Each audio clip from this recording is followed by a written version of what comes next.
neste encontro sobre garantias jurídicas relativas a direitos sobre programas informáticos, cabe-me a mim começar com um direito português que os alunos presentes e todos os outros terão plena consciência que é um ordenamento hoje muito conformado pelo direito da União Europeia e de forma direta ou através do direito da União Europeia também pelo direito internacional. Isto leva a que estas disciplinas sejam muito próximas em quase todos os países. E é exatamente o que temos aqui. Dizer, relação entre direito português e direito da União Europeia, especificamente no que diz respeito ao software.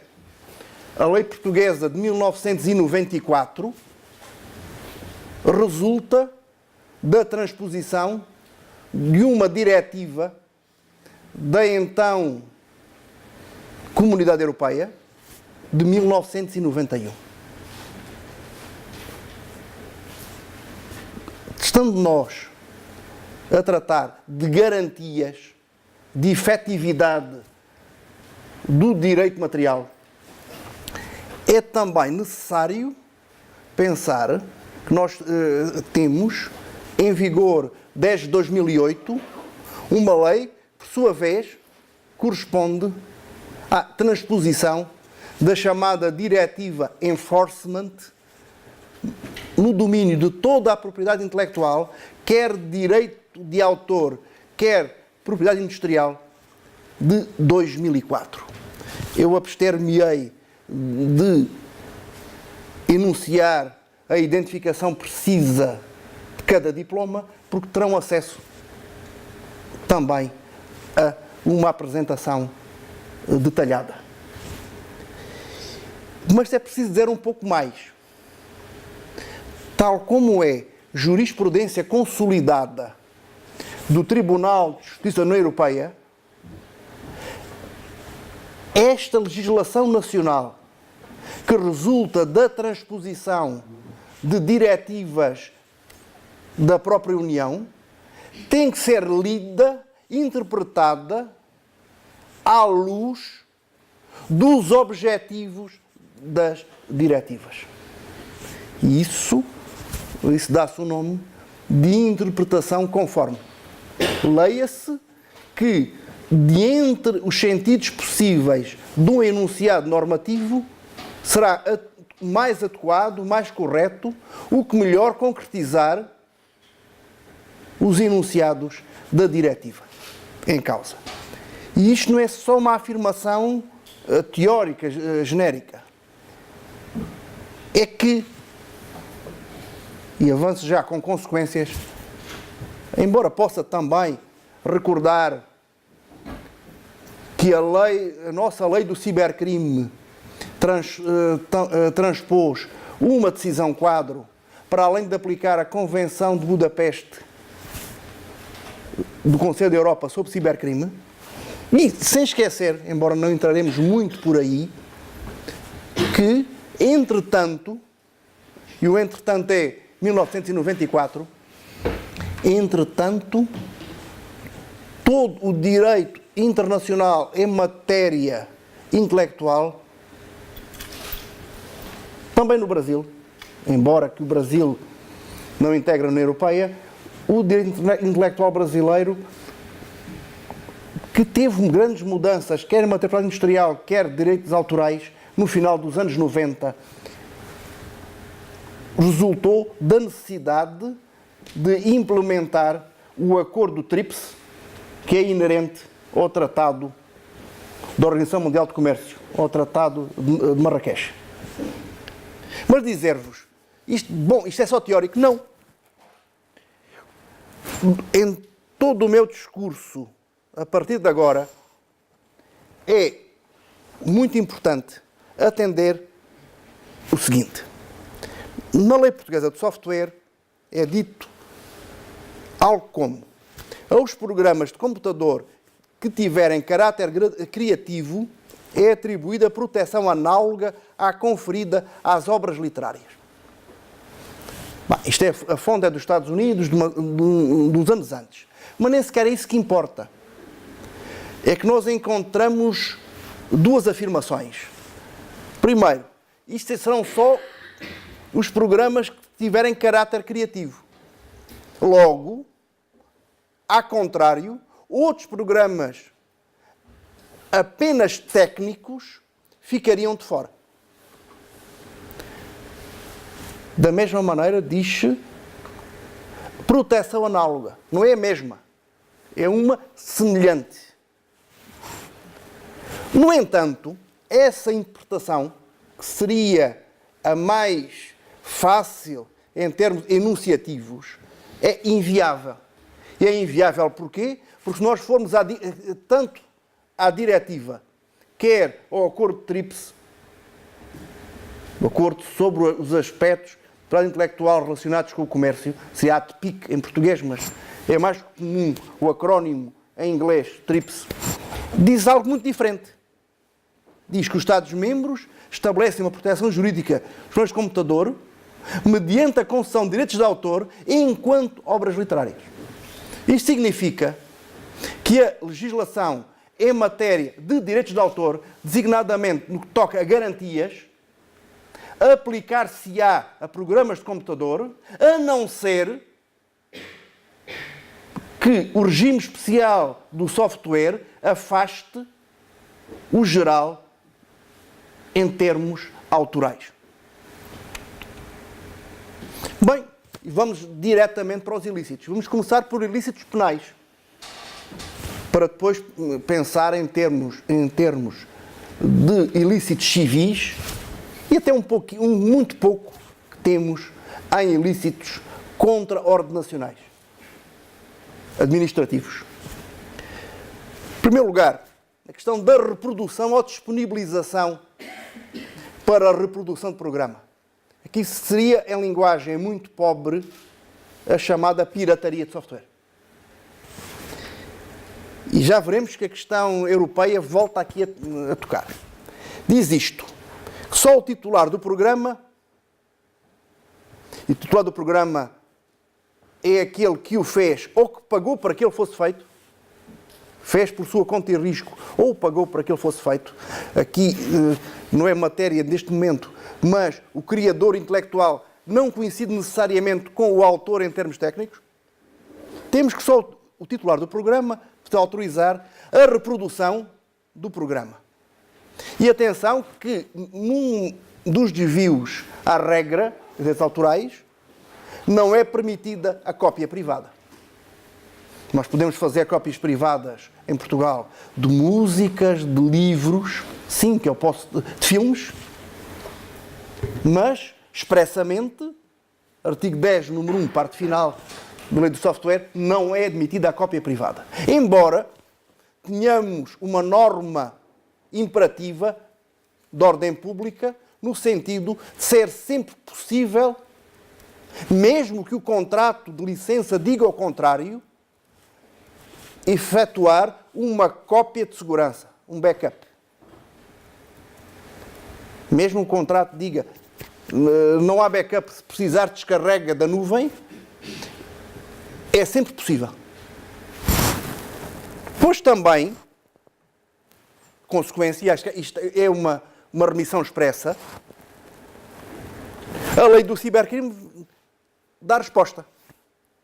Quem, não estando para tanto autorizado, leia-se por titular do programa, reproduzir, divulgar ou comunicar ao público um programa informático protegido por lei será punido, pena de prisão até 3 anos ou com pena de multa. Neste caso, tentativa é punível. Relativamente ao Brasil, a tentativa é sempre punível, nomeadamente que isto seria um crime plurissubsistente. Só nos outros é que não. Em Portugal, para um crime num crime a tentativa ser punível, é necessário que o legislador o diga expressamente. Se não o for, Se não disser, o crime só o será punido se ocorrer uma consumação. Bom, mas aqui temos um problema. É que o legislador foi longe demais.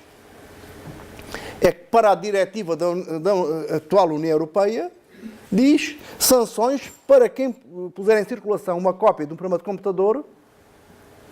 Bom, conhecendo ou não poder ignorar o caráter ilícito, podemos de salvar. Mas na posse para fins comerciais. Logo, as utilizações individuais domésticas, no que toca à posse, não seriam penalizadas.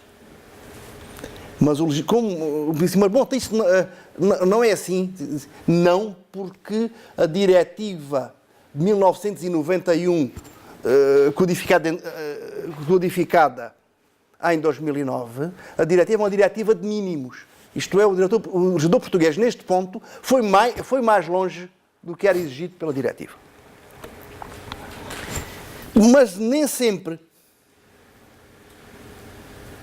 Também temos a questão da apreensão dos materiais utilizados, quer das cópias, se tiverem suporte, ou dos equipamentos usados.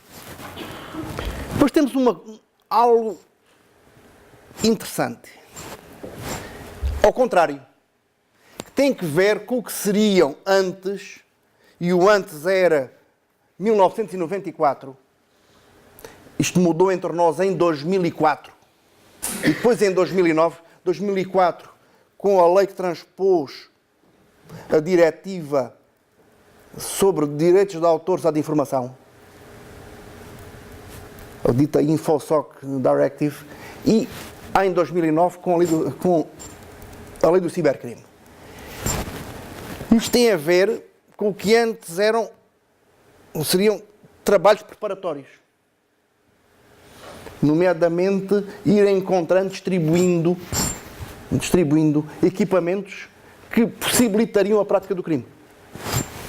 O que não seria crime, a não ser que se demonstrasse uma articulação entre a importação de um determinado dispositivo e a prática depois de um crime de reprodução, por exemplo. Entre nós, dizer-vos, temos aqui o 13, número 2, temos a apreensão. A apreensão de dispositivos, podemos dizer, de hardware ou software, que permitam a cópia, seria uma sanção acessória a aplicar a quando da sentença. Mas aqui foi o direito português a ficar aquém. É que na lei portuguesa é só uma sanção acessória, a diretiva manda sancionar a própria atividade de pôr em circulação ou ter na posse para fins comerciais de meios cujo único objetivo seja facilitar a supressão não autorizada ou neutralização de qualquer dispositivo técnico eventualmente utilizado para a proteção do programa. Estamos aqui a dispositivos que permitam cracar, em linguagem de informático. Teríamos aqui DRMs, dispositivos técnicos para impedir a cópia. E o que é ainda mais complicado é quando nós chegamos à transposição da diretiva sobre direitos de autoridade de informação, onde são regulados os DRM, a possibilidade de os colocar e a criminalização do retirar, os programas de computador são expressamente excluídos. Quer dizer, alguém entre nós superar essas barreiras técnicas para poder só superar barreiras técnicas ou facilitar a superação, entre nós, não é crime e deveria ser pelo direito da União Europeia. Quer dizer, o legislador português, nos casos, fica aquém e noutros vai além. Depois temos outros atos ilícitos passíveis de constituir crime. Transformação do programa. Modificações. Ora, voltamos à lei de software, só o titular do programa pode fazer ou autorizar qualquer transformação. Ora, temos aqui modificação do programa, que continua sendo o mesmo programa. Essencialmente, temos alterações. Dizem, bom, que alterações? Pensem num programa de contabilidade.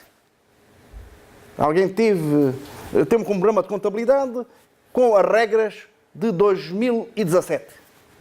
Em vez de adquirir uma licença já embebidas as regras de 2018, o que é que faz? Altera os parâmetros suficientes para passar a funcionar adaptada a 2018, com as regras fiscais, tributárias de 2018, sem ter que pagar a licença. Quer dizer, temos aqui autorizações, mas o programa continua a ser substancialmente o mesmo. O que é que haverá? Bom, na lei do software, nada. Mas como nós já vimos que podemos e devemos aplicar as leis em matéria autoral e que não temos sequer uma norma penal em branco, temos uma recepção, o que é que se tratará? Nesta transformação não autorizada do crime de usurpação. Depois temos um outro aspecto que tem a ver com a engenharia reversa, com a descompilação, que está na lei do software, essencialmente para fins de promoção da concorrência nos mercados. Porque há algumas grandes empresas que tinham desde anos 80, 90, posições dominantes e poderiam ter, por via tecnológica, uma captura de rendas no mercado. Tanto que se admite, para fins de interoperabilidade, a descompilação. Mas só. Isto é, quem descompilar fora dos pressupostos que constam da lei, ou descompilando tiver acesso a código-fonte que lhe permita fazer um novo programa que entre em concorrência com o que está a agir ilicitamente. No entanto, isto é dito expressamente, mas este artigo 7º dizer, bom, como é que é? Qual é a sanção? Porque a lei de software não a contém. Explicitamente. Então como é que é? Se é ilícito, já veremos que ilícito civil haveria sempre. Haveria um ato ilícito e culposo causando um dano. Tem ilícito penal. Bom, ou impedir, dificultar legalmente a descompilação, o que o legislador está a fazer por via técnica é a salvaguardar um segredo. Essa até foi uma das razões principais que não só em Portugal, na Europa, mas temos globais, não se protegeu o software através de patentes, porque a patente obriga a revelar tudo. Aqui o código fonte, código objeto não têm que ser revelados. Pensando em termos de código fonte. O que temos aqui é o legislador tenta obstaculizar que se chegue até ao código fonte. O que encaixa plenamente num outro tipo que encontramos no Código Penal, que é o aproveitamento indevido de segredo.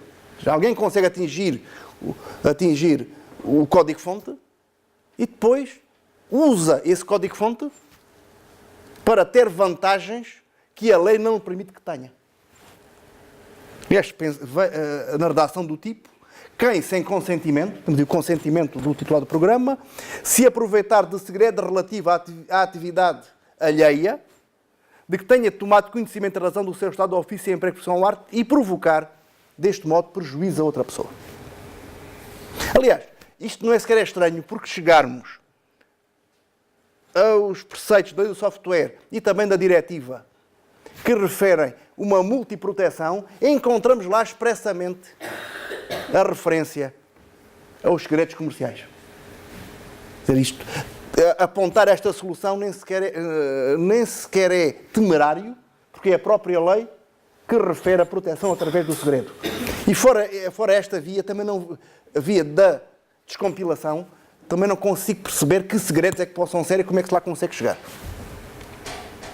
Depois também temos a questão de violação de direitos morais. Tem que ver com paternidade e reivindicação da paternidade do programa, já não tanto, ou já não só, ao titular, que até pode ser a primeira empresa, ou a pessoa que encomendou o programa e o pagou, mas ao criador intelectual. E encontramos, no artigo 9 do software, diz, tem direito a reivindicar. Então, o que é que acontece? E isto aconteceu já aqui no Politécnico. Aconteceu com um ex-colega meu, uma situação muito triste, que um aluno fez um trabalho e aquele colega colocou esse mesmo trabalho com o nome dele, apagando o nome do aluno num determinado contexto, para ele se apropriar dos méritos do aluno. Isso, para além de ser moralmente indecente e ir contra toda a ética profissional de professor, aliás, não só por isso, mas a pessoa era alguém que não atingia padrões mínimos e o contrato não lhe foi renovado. Bom, o que é que temos? É que esta violação de direitos morais, que não cabe no software, mas encontramos-la no Código de Direito de Autor de Direitos Conexos. Precisamente no artigo 197. Mas também temos mais. Naquela multiproteção do artigo 15, temos proteção pelo direito de patentes. Dizem, bom, mas os programas de computador, por uma decisão que até ultrapassa o ordenamento português, ou inclusive ultrapassa o ordenamento europeu, para estar no plano da Organização Mundial de Comércio, não são para ser protegidos por via de direito de autor enquanto obras literárias, é escrita num código, numa linguagem de programação, uma linguagem de programação. Bom, quer United States Patent Office, quer o Instituto Europeu de Patentes e o nosso INPI, Instituto Nacional para o Industrial, têm vindo a aceitar que só não são suscetíveis de patente os programas informáticos enquanto tais. Mas soluções tecnológicas que incluam um programa informático já o são. Exemplo muito simples, até pensando numa spin-off da Universidade Nova, na área da robótica, onde estive recentemente, um robô que faz pintura de automóveis, de uma linha de pintura. Há uma solução técnica do braço de pintura que é controlado por software. E o que está patenteado é o braço mecânico com o programa. Ou seja, não há uma patente para o braço e depois há uma proteção autoral para o software. Há uma patente para ambos. E aí o que é que temos? O Código Industrial, havendo violação de patentes que incluam programas informáticos, estabelece sanções, pena de prisão até 3 anos ou pena de multa até 360 dias. Quem violar este direito de patente. Mas mais, e continuamos fixados no artigo 15 da multiproteção de software. Desenhos ou modelos. Os desenhos ou modelos, o que está em causa é a dimensão estética. Estética e funcional, ainda que não possa ser a única via possível para a função. Isto tem a ver, o legislador europeu e português não ficou ao lado. Isto pode ter relevância nos interfaces gráficos. Para além do código, o que se protege à partida é o código, os interfaces gráficos, sobretudo com a proteção mais técnica, e sim uma diferença no que toca à criatividade. Embora seja possível, porque o artigo 2º, número 1, linha I, do Código de Direito de Autor, admite uma proteção cumulativa para o industrial de direito de autor. Aliás, essa é a tradução portuguesa que até vamos encontrar no atual direito da União Europeia. Quer em termos de diretiva, quer do regulamento que também se aplica aqui. Mas o que é viável é uma proteção através da propriedade industrial do interface gráfico, incluindo aí, eu vou arriscar um pouco, o touch and feel. Isso é importante porque manter aquele ar de família. Microsoft, perdoar-me-á o exemplo. Quando alguém chega a um produto Microsoft, já sabe quase onde é que os botões estão. E isso é importante, porque se for muito diferente, essas interfaces, as empresas ou as instituições públicas terão de gastar bastante mais dinheiro em formação dos trabalhadores. Não tanto, imagino, dos informáticos, mas dos outros trabalhadores administrativos ou operários que trabalham com computadores. Se já tiver nos locais e até com jogos de cores, os custos serão mais reduzidos. Daí interesse em garantir um exclusivo no que se refere aos interfaces. E também temos, ainda no artigo 15, marcas. Sim, porque é viável registar a denominação de um programa de computador enquanto marca. E ainda podemos ir mais longe. Até porque a proteção enquanto desenho ou modelo é temporária. Tem que ser renovada, mas é temporária.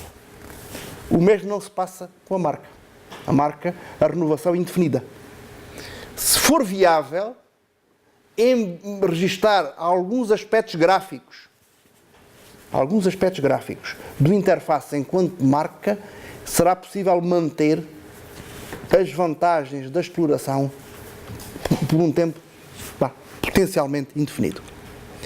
Terminando a parte penal, indo mais depressa, à partida, responsabilidade civil, tal como a temos no Código de 1966, sempre a nossa regra continua a ser a da responsabilidade civil dita aquiliana por facto ilícito e culposo. Não creio que faça aqui sentido, até porque o Código exige uma indicação expressa, não creio que faça aqui sentido pensar em termos de responsabilidade objetiva, isto é, sem culpa, a partir de risco ou de outro fundamento. Logo, como nos diz que é aquele que com dolo ou mera culpa violar ilicitamente o direito de outrem, fica obrigado a indemnizar o lesado pelos danos resultantes da violação. Isto caberia sempre. Mas temos mais. A lei de 2008, que transpõe a diretiva de 2004, tal diretiva enforcement, vai mais longe. E não iremos ficar aqui muito, mas o próprio valor da indemnização é pensado para lá dos danos sofridos, que é a regra civil, e diz designadamente que o tribunal deve atender inclusive a danos não patrimoniais, e em Portugal, a não ser que tivessem em causa direitos morais de autor, não há uma cultura para o dano moral, para o dano não patrimonial, deve atender ao lucro obtido pelo infrator, aos lucros cessantes e danos emergentes feitos pela parte lesada, e aqui, temos que dizer, parava, era só isto, era só o dano da parte lesada, temos o por infrator, aos encargos para suportados com a proteção do direito, bem como com a investigação e cessação da conduta lesiva. E ainda mais, vejam, isto, o que é que encontramos aqui, neste artigos 211 e 220L do Código de Autores e Direitos Conexos agora. Deve atender-se à importância da receita resultante da conduta ilícita e ainda aos danos não patrimoniais causados por conduta do infrator, bem como às consequências da infração, à gravidade da lesão sofrida e ao grau de difusão ilícita da obra. O que é que temos aqui? Algo que foi novo no direito português, que é a previsão dos chamados danos punitivos. Ou seja, uma sanção também por via indenizatória. Não se trata só de afastar, compensar a lesão, mas também por esta via que irá até sobrepor-se à penal e eventualmente à administrativa. Ou seja, vai acumular. Isto não é alternativas, isto é uma mais outra e ainda mais outra.